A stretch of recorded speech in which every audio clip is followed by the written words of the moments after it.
Hola a todos, todos los MOS, bienvenidos a un nuevo episodio de Materia Oscura y hoy tenemos un contenido diferente, yo creo que es una auténtica sorpresa, porque hoy no vamos a hablar de estrellas ni nada de eso, vamos a hablar de una cosa que aparentemente es tan difícil como la genética, pero es que resulta que los últimos avances en genética nos han permitido por primera vez, decidir hacia dónde avanza nuestra especie o cómo va a evolucionar nuestra especie.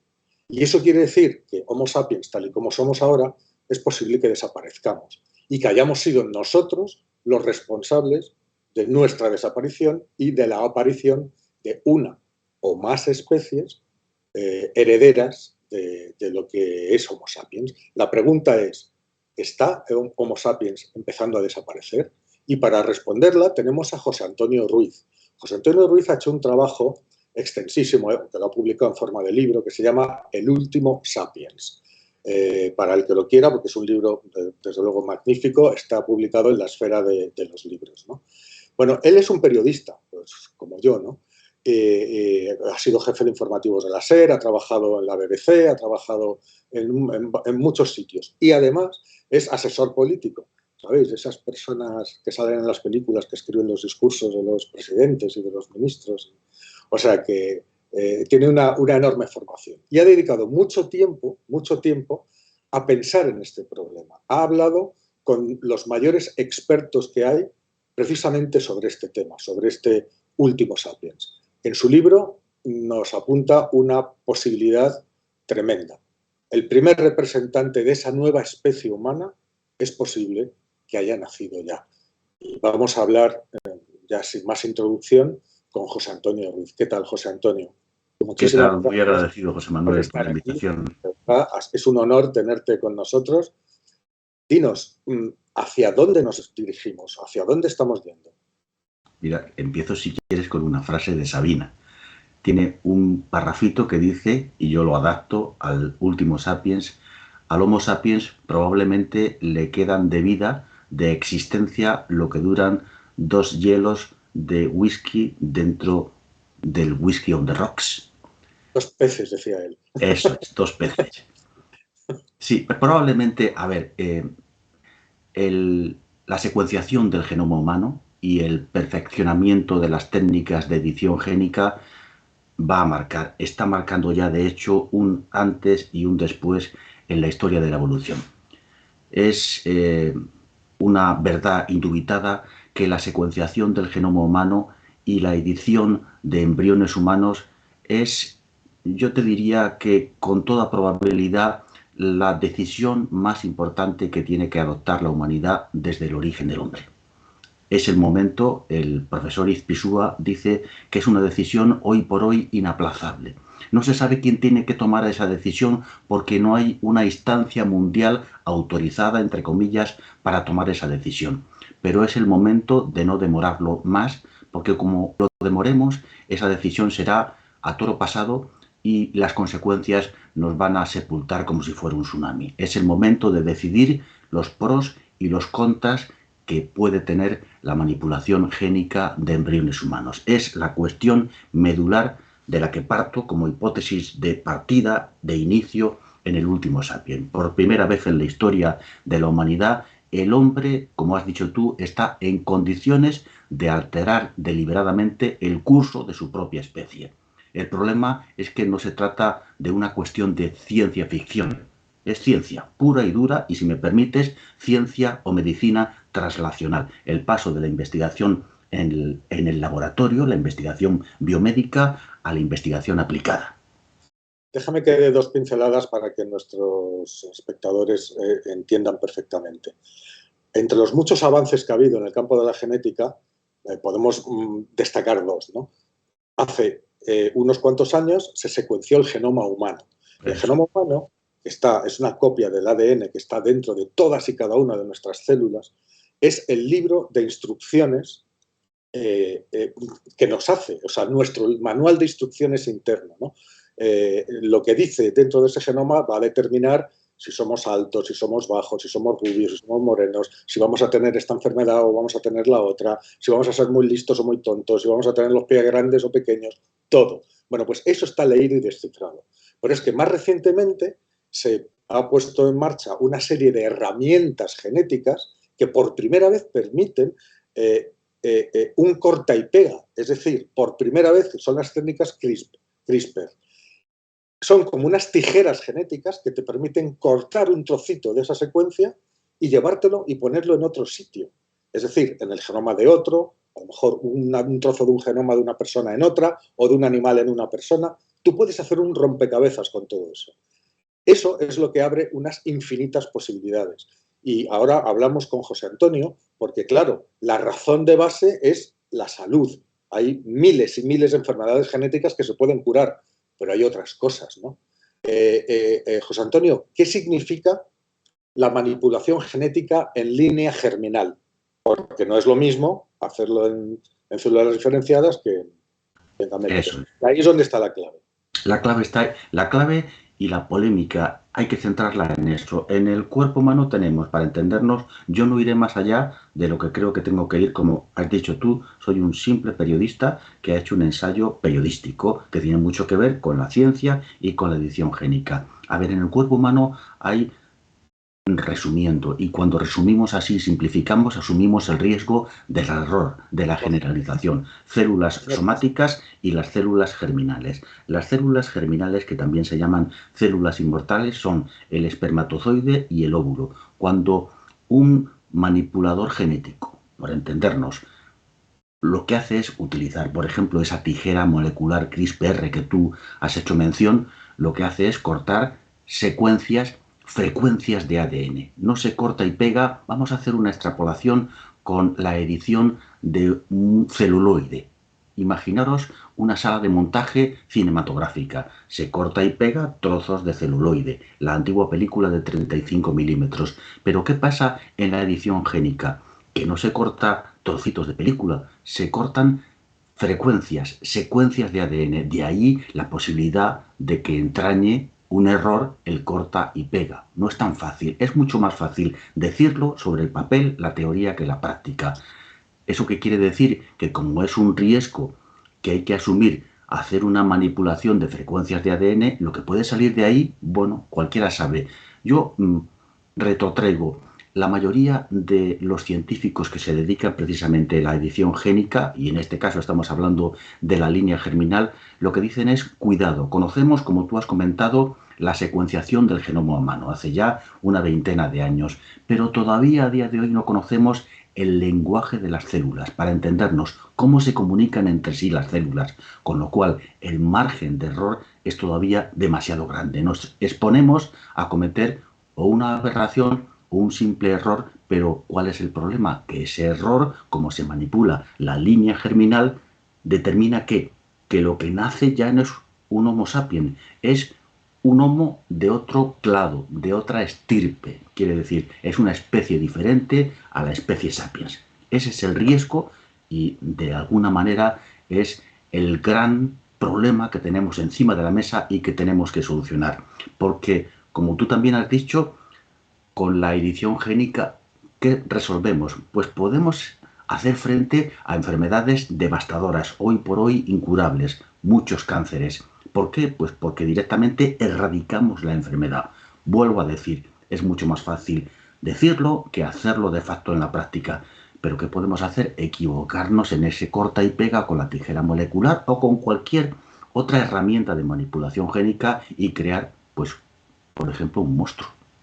Entonces, muchísimo cuidado con la edición génica en la línea germinal. Claro, bueno, hay un dicho siempre en ciencia, ¿no? Que es que cualquier cosa que sea posible hacer se va a terminar haciendo, ¿no? Y es así. Y yo, bueno, yo suelo, cuando hablo de estas cosas, suelo decir que somos como un mono con una pistola, porque Sí. un mono con una pistola, o sea, se le puede escapar un tiro en cualquier momento, porque para que nosotros seamos como somos, han tenido que pasar 4.000 millones de años de evolución. La naturaleza trabaja por ensayo y error. especies que desaparecen, otras que tienen unas características que les permiten sobrevivir mejor, avanzan, se cambian. De esa manera hemos pasado de una célula hace 4.000 millones de años a los humanos, ¿no? Y nosotros que acabamos de llegar hace un par de décadas, estamos en nada de tiempo, estamos ya planteándonos tocar y alterar eso, ¿no? Es tremendo, es una cosa... Sí. No habría que poner algún límite a esto. Sí. A ver, te traigo a colación. Hoy voy de librero. Mirar esta portada. Esta portada así se ve bien. Fijaros el título, Una grieta en la creación. Es un título explícito. La Maravilloso. autora, autobiografía, Jennifer Doudna, Premio Nobel de Medicina y de Fisiología. En el párrafo probablemente, desde mi opinión humilde, más importante de ese libro, ¿qué dice Jennifer Doudna? Desde el momento mismo que tuve conocimiento de la existencia de laboratorios y de científicos poco ortodoxos que estaban utilizando ingeniería génica en la línea germinal en macacos, en monos, tú lo has hablado, doy por hecho que algún día, si es que acaso no ha sucedido ya, esos científicos poco ortodoxos, por supuesto Jennifer Doudna no habla con nombres y apellidos de nadie, pero todos esos científicos, la inmensa mayoría, vienen de países que son dictaduras, que son autocracias, que son teocracias, donde el Estado de Derecho brilla por su ausencia. Ella dice, di por hecho que en algún momento, si es que no se ha utilizado ya, se había producido esa manipulación génica en la línea germinal, no en monos, sino en seres humanos.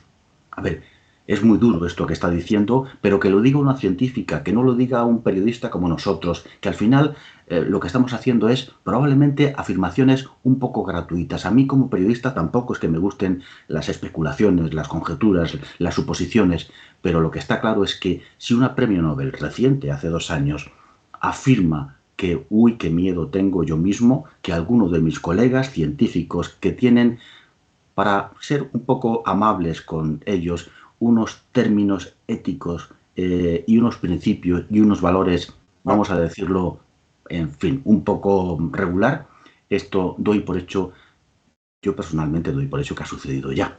y claro, esto, por supuesto, dentro de todos los límites que has puesto, que comparto absolutamente, claro, podría encaminarnos hacia el camino de la extinción, ¿no? Esto es, porque en el momento, vamos, la extinción, como ha sucedido con otras civilizaciones, como ha sucedido con otras especies, por ejemplo, la más reciente, la especie neandertal, pues sucederá antes o después, más tarde, más temprano, como el Homo sapiens. Yo hoy voy del hebrero. Otro libro muy importante, probablemente desde mi punto de vista el más brillante que ha escrito Juan Luis Arciaga. Fijaros el titular, La especie elegida. En el año 2023 yo dudo mucho que el Homo sapiens sea la especie elegida. Es una especie más en el camino de la evolución, que ha estado precedida de otras especies y que más que probablemente será sucedida por otros herederos. Homo de lo que sea, Homo mutante, Homo post sapiens, el nombre del bautizado es lo de menos. Lo importante es que acaban civilizaciones, se extinguen y a esas civilizaciones le suceden otras. Esperemos que los que nos sucedan como civilización y como Homo post sapien o mutante sean mejores que nosotros. Con lo cual, problema absolutamente ninguno. Será una extinción, para entendernos, paulatina, progresiva, no de hoy para mañana. A lo mejor pasan cientos de miles de años, pero que sucederá, por supuesto que sucederá. Y en civilizaciones como algunas recientes, que ha sucedido, por ejemplo, con los neandertales y con los sapiens, que durante muchos años conviviremos especies diferentes. No me quiero meter en harina de 11 varas que no tiene que ver con mis conocimientos periodísticos simples, sencillos, pero lo que es evidente es que habrá una subrogación entre una especie, la sapiens, y quienes nos heredarán. Claro, lo que pasa es que se me ocurre que, claro, probablemente no tendremos que lidiar con una sola especie, sino con muchas, porque si esto es artificial, es decir, si esto lo hacen humanos, cortando y pegando y creando nuevos genomas modificados que llevan a nuevas especies, pues cada uno lo hará con su propia intención, el que lo haga, ¿no? Unos a lo mejor Eso. querrán no sé, pues como hablábamos antes fuera de cámara, ¿no? Pues para crear un ejército de superhombres muy fuertes y con el intelecto justito. Otros, que ese es un tipo de hombre, otros lo querrán, pues estamos a punto de salir al espacio. Dentro de 40, 50 años tendremos ciudades en la Luna, tendremos centenares de personas que se convertirán en miles viviendo en bases espaciales, después en Marte. Es decir, de aquí a 100 años y los humanos estamos adaptados para la Tierra. Sería muy bueno que a esas personas que van a vivir sus vidas allí se les dotara de una capacidad de soportar una gravedad diferente, etcétera, unas condiciones diferentes, con lo cual ya estás creando otra especie. Es decir, no es que nuestra especie Homo sapiens vaya conviviendo con una... Es que en este plan, si somos los humanos los que decidimos, tendremos que lidiar con un número X de especies, ¿no? Esto es. El problema es que no consigamos garantizar una supervivencia pacífica entre todas las especies. A ver, estamos hablando, como decíamos al principio, de ciencia y no de ciencia ficción. Es inevitable que especulemos, pero tú lo has comentado hace un segundo. El Homo sapiens va a ser, con toda probabilidad, con toda seguridad, la primera especie interplanetaria. Pero difícilmente un Homo sapiens como nosotros va a poder vivir en la Luna, en Marte, si no se producen una serie de mejoras genéticas importantes. ¿Qué pasaba cuando... Que se pueden producir llevándolos allí y dejándolos 4 generaciones, pero...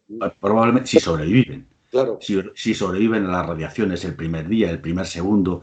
Fijaros, yo parezco hoy un librero. ¿Quién es este señor? Pues un señor que nos ha dejado una herencia maravillosa, magnífica, Charles Darwin. Hay muchos que piensan que con la secuenciación del genoma humano a este señor, que ha marcado más de una época y de 2 y de 3, lo hemos amortizado, lo hemos jubilado prematuramente. Pues es probable que lo hayamos jubilado sin darnos cuenta, porque ya no dependemos de la mutación, de la selección natural, de la evolución natural de la especie humana. La diferencia es que antes teníamos que esperar cientos de miles de años. Lo que tú has dicho, un hombre, un sapiens en la Luna o en Marte, sobreviviría. En cualquier caso, se necesitarían muchísimas generaciones para la adaptación natural de nuestro cuerpo al nuevo medio interplanetario. ¿Qué sucede a partir de ahora? Que el hombre está en disposición deliberada de hacer esto. En lugar de esperar a que la naturaleza siga su curso, el hombre en un laboratorio puede manipular el genoma, la línea germinal, y hacer que la criatura que ha engendrado, entre comillas, en un laboratorio, sea un Homo post sapiens. Lo has comentado tú también.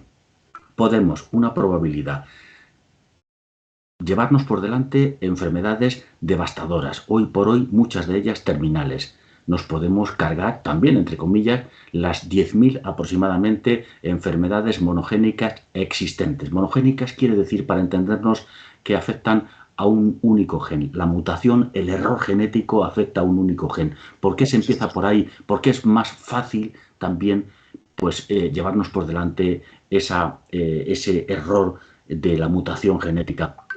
Y podemos crear seres o bien superdotados o bien infradotados. Los guerreros de Xi'an a los que tú hacías referencia, quiere decir soldados que no hace falta que tengan un coeficiente intelectual muy importante, porque lo importante es que tengan una compostura física, bueno, fuerte para ser guerreros.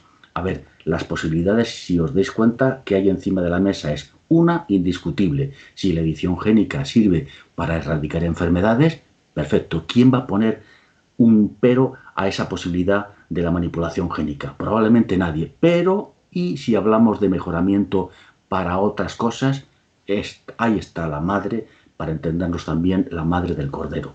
Damos el sí, el visto bueno, levantamos la barrera a la manipulación génica en línea germinal para lo que se conoce en términos científicos como la eugenesia, el mejoramiento físico o intelectivo en su caso de la especie, sí o no, asumiendo, por supuesto, todas las consecuencias que se derivarían del visto bueno a esa edición génica. Claro, mira, se me ocurre, hablabas, me has hecho pensar, dices que Darwin podría estar amortizado, pero claro, es que, a ver, aunque nosotros peguemos un acelerón y convirtamos al hombre y a cualquier animal en lo que queramos, sin esperar a la selección natural, Lo cierto es que la selección natural sigue actuando. Eso es. Pero claro, imagínate en un escenario en el que tengamos, no sé, una docena de especies humanas, cada uno creado con un fin y adaptado para tal. La selección natural va actuando sobre esas especies y si le dejan el tiempo suficiente antes de seguir creando, pues verá cuáles de esas especies están mejor adaptadas en general y las que no desaparecerán de forma natural. Con lo cual, Eso es.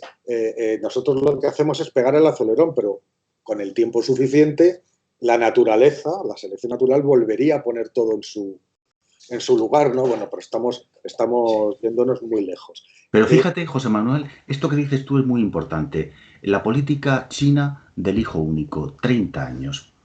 Para que todo el mundo lo sepa, habrá muchos de tus suscriptores que por supuesto lo saben, pero para que todo el mundo lo sepa, de los 8.000 millones de terrícolas que hay en el mundo, el 50% son hombres y el 50% son mujeres. Quiere decir que no ha tenido que existir ningún científico en un laboratorio que decidiera que hubiera un cierto equilibrio entre el hombre y la mujer, entre hombres y mujeres. ¿Qué ha sucedido con la política china del hijo único? Que sería como intervenir en la evolución natural. Pues que hay a día de hoy en China aproximadamente 25 millones de hombres menos que mujeres. Se ha producido una desigualdad artificial determinada por la acción del hombre. Eso se puede producir tomando como referencia tu razonamiento, utilizando mal la ingeniería génica en la línea germinal. ¿Tú qué opinas? Porque aquí hay un debate muy importante sobre si habría que prohibir, no habría que prohibir. Yo pienso que prohibirlo es imposible porque aunque haya una ley mundial, que no la hay, pero imagínate que la haya, siempre habrá algún país, alguna institución, alguna empresa, algún científico loco o algo que siga haciéndolo. Pero ¿tú qué opinión tienes? ¿Habría que limitar esto, prohibirlo, regularlo de algún modo? ¿Cómo se garantizaría el cumplimiento? Sí, yo, a ver, nos preguntamos entre periodistas, la censura, ni la censura previa, ni la posterior, ni la de durante. Censura jamás. Porque la censura al final, ¿qué es? Pues un camino intermedio que alguien toma, alguien probablemente que anda falto de coeficiente intelectivo para hacer frente a un problema que le atañe. A ver, censura no, regulación sería lo lógico, pero tú lo has comentado, pero no hay a día de hoy una instancia mundial internacional que asuma la competencia para tomar ese tipo de decisiones. Podría ser el G7, podría ser Naciones Unidas, podría ser pues una agencia de Naciones Unidas como la Organización Mundial de la Salud. Te cuento en pocos segundos mi experiencia personal. Pues me da ya vergüenza decirlo porque denota mi edad. Hace unos 20 años yo estuve de pasante en París en Radio Francia Internacional, entonces era director gerente de la UNESCO Federico Mayor Zaragoza. Federico Mayor Zaragoza afortunadamente vive, hace unos días hablé con su hijo y está muy bien de salud, pero muy mayor.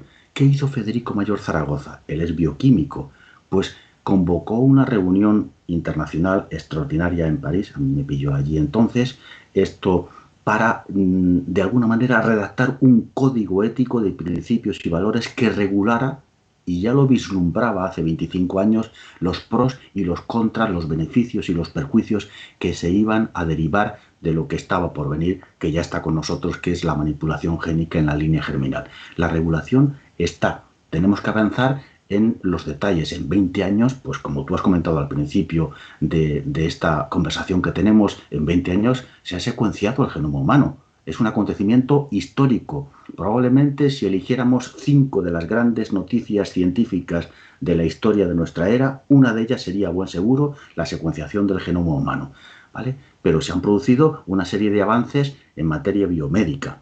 Y los principios y valores que tenemos en el año 2023 probablemente se parecen muy pocos al periodo de entreguerras, ¿vale? Entre la primera y la segunda. Son contextos y textos completamente diferentes, pero alguien tiene que tomar esa decisión. ¿Quién la toma? ¿Los gobiernos a título individual? Imposible. La va a tomar el gobierno chino, la va a tomar el gobierno de Corea del Norte, la va a tomar el gobierno ruso de Vladimir Putin, lo dudo mucho. La diferencia entre democracias, por imperfectas que sean, y las dictaduras es que las dictaduras no les interesa, no quieren saber nada de códigos éticos. Las democracias, afortunadamente, sí. ¿Qué tendría que suceder? Esto lo plantea claramente tanto Jennifer Doudna como biomédicos como Juan Carlos Ispizúa.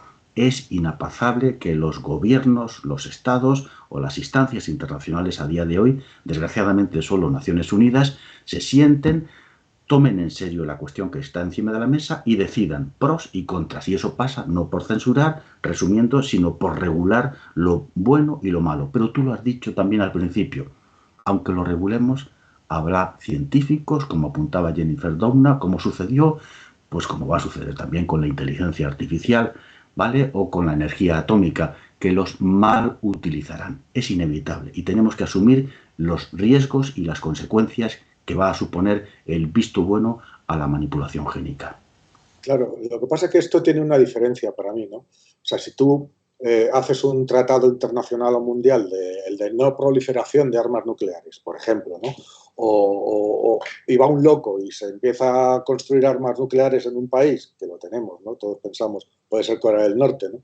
Y de repente un día se le va la pinza del todo y suelta un bombazo en algún sitio nuclear, a ese se acaba con él. O sea, se pone de acuerdo todo el mundo, te vas a por él, ha sido una catástrofe, pero tú continúas. Pero aquí basta que un loco en un sitio o un país o un laboratorio lo haga y una vez que haya creado una nueva especie humana ya está hecha. Haya hecho quien la haya hecho. Es Eso, decir, no tiene marcha atrás. ninguna, ninguna. Marcha atrás. Por eso es completamente distinto a otros acuerdos, ¿no?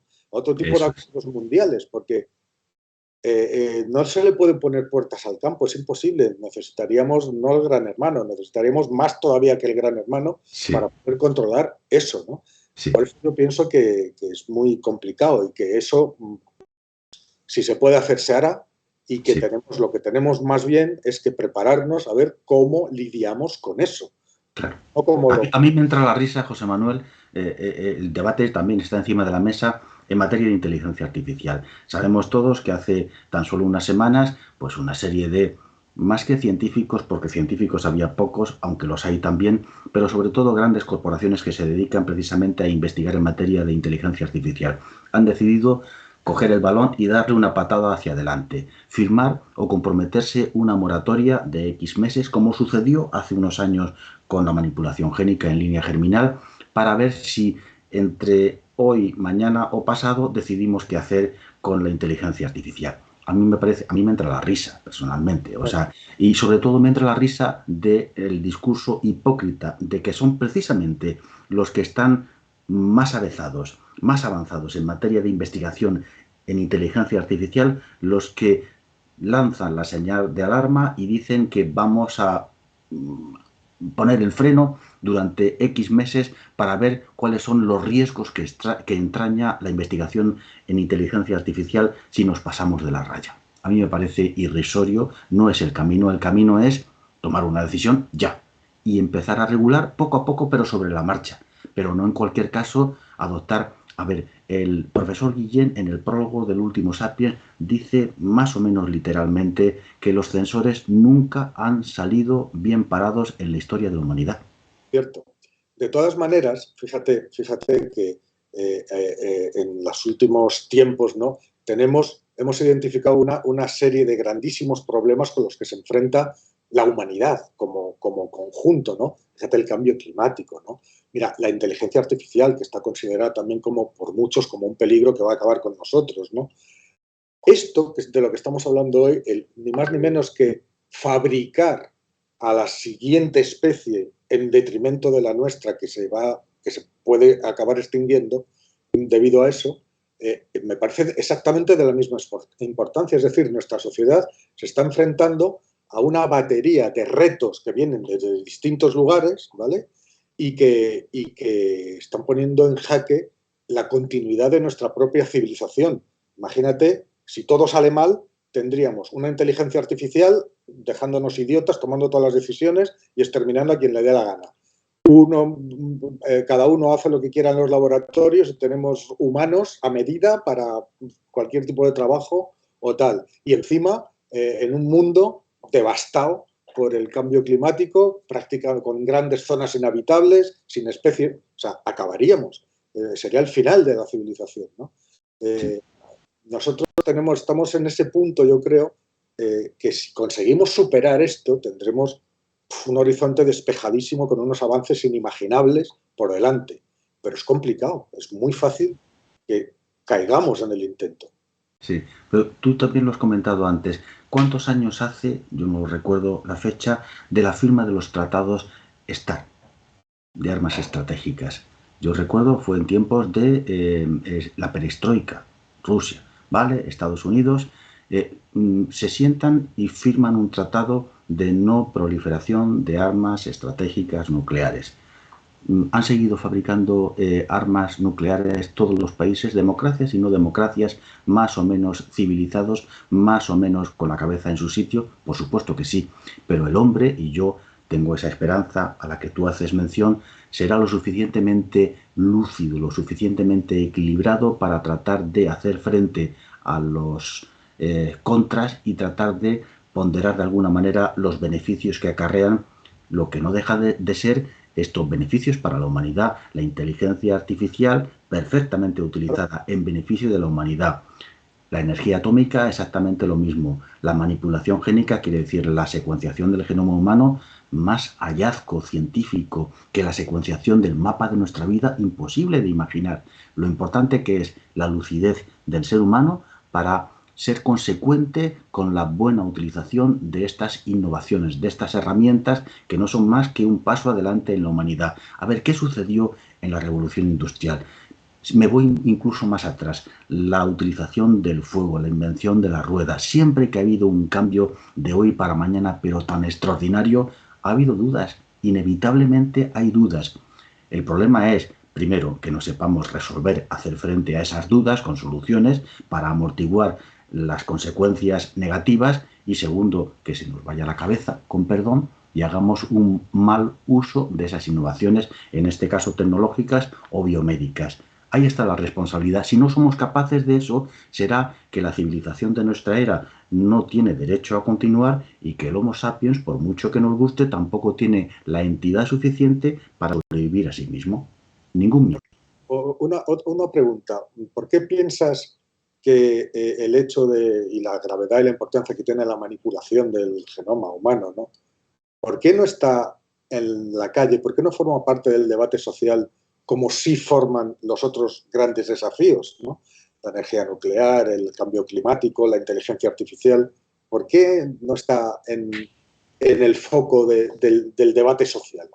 Yo creo que los científicos, que como todos son nosotros, los periodistas, los médicos, los científicos, los arquitectos, somos corporativistas, aunque no nos guste, ellos tienen la suficiente, cuando digo ellos hablo en sentido genérico y lo personalizo en una persona como Juan Carlos Izpisúa. Yo creo que se dedican a estar en el laboratorio y reparan en que necesitan también tiempo para hacer ver al resto del mundo, al que no está metido en el laboratorio, lo que puede o no suceder. Yo creo que es implicación. Los científicos son científicos, hay que asumirlo como tal. Y los periodistas que nos dedicamos, en tu caso concreto, a la divulgación, tenemos que asumir nuestra parte de responsabilidad y, en su caso, de culpa.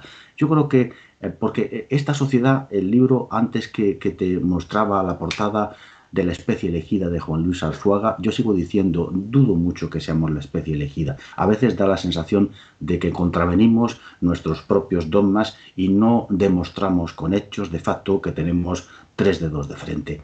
Yo creo que tenemos que ser consecuentes con lo que está sucediendo, consecuentes con las grandes innovaciones biomédicas y tecnológicas, pero si nos dedicamos a la frivolidad de la telebasura, por hablar de alguna manera, a ver, el Homo sapiens está más predispuesto, porque siempre es mucho más fácil dedicarnos a perder el tiempo en cosas banales que no tienen importancia pero que son divertidas, que dedicarnos a hacer composiciones de lugar mentales sesudas sobre un problema tan complejo, pero complejo para nosotros, para cualquier persona de a pie, como una manipulación génica de embriones humanos. Yo creo que todos tenemos parte de culpa y de corresponsabilidad. Y en este caso, personas como tú, personas como yo, que nos dedicamos pues a esto porque nos gusta o porque en nuestro oficio, en nuestra profesión, tenemos la parte de responsabilidad de hacer ver a la sociedad y que la sociedad asuma las consecuencias, que esto que está encima de la mesa es muy importante. Pero doy por hecho, y por eso yo soy de los que piensan, a ver, puede resultar petulante, pero pienso que de los 8.000 millones de habitantes que tiene la Tierra, probablemente alguno que otro nunca debió bajar de la rama del árbol. Así de claro te lo digo. Bueno, oye, pues espero que esta entrevista misma contribuya a eso, ¿no? A que la gente se empiece a preocupar un poco más por una cosa absolutamente fundamental. Te voy a hacer una última pregunta y con esto terminamos, ¿no? Pero quiero que me contestes tu opinión personal. Perdón. Tu opinión personal, o sea, lo que piensas tú, no la gente que has entrevistado. Tú, a ver, ¿crees que el primer humano de otra especie, el primero, ha nacido ya? Esto sí que es una conjetura, es una especulación, es una opinión personal, no tiene nada de ciencia, no hay un argumento detrás que lo fundamente, pero personalmente pienso que sí. No solamente el primer humano, el primer post-humano o el primer homo mutante o el primer homo post-sapien, pero doy por hecho, retrotrayéndome al temor de Jennifer Doudna, que ha sucedido ya incluso hace mucho tiempo. Damos por hecho que lo que ha sucedido, si ha sucedido gracias al visto bueno de ¿qué? De servicios secretos, de gobiernos democráticos y menos democráticos en la sombra, que son los que amparan estas investigaciones. ¿Por qué, José Manuel, no ha sucedido lo que tú planteas en la Estación Espacial Internacional, en el espacio? Quiere decir, en lugares fuera de exclusión donde todo vale. Eso solo puede suceder con el amparo de servicios secretos de los estados y de las grandes corporaciones. ¿Qué haya sucedido? Yo doy por hecho que sí, por supuesto. Llevamos ya 20 años desde el conocimiento, tú lo has comentado, del código del libro de nuestra vida, la secuenciación del genoma humano. En 20 años se han podido hacer muchísimas aberraciones. Esperemos y confiemos que quienes están haciendo estos ensayos, tú también lo has comentado, prueba y error. El problema es que el error aquí es para siempre. A partir de ahora, la herencia genética del resto de la humanidad para el resto de nuestros días ya no se puede retrotraer. No podemos enmendar nuestro propio error. Pero, concluyendo, personalmente pienso que ya ha sucedido, ya ha nacido ese homo que no es del clado de la estirpe de la especie sapiens. Pues ahí queda eso, ni más ni menos. Sí, tiene mucha lógica lo que dices, ¿no? Bueno, me pasaría hablando contigo pues horas y horas porque hay un montón de temas que hemos sobrevolado y que merecerían profundizarse, ¿no? A ver qué nos dicen los suscriptores y, oye, no te digo yo que no vayamos a tener alguna otra conversación para ahondar en alguno de los puntos de esta entrevista en la que he disfrutado muchísimo, José Antonio. Muchísimas gracias, ha sido un placer. Gracias por estar y gracias por regalarnos tu tiempo. Muy agradecido, José Manuel. Muy bien, hasta pronto.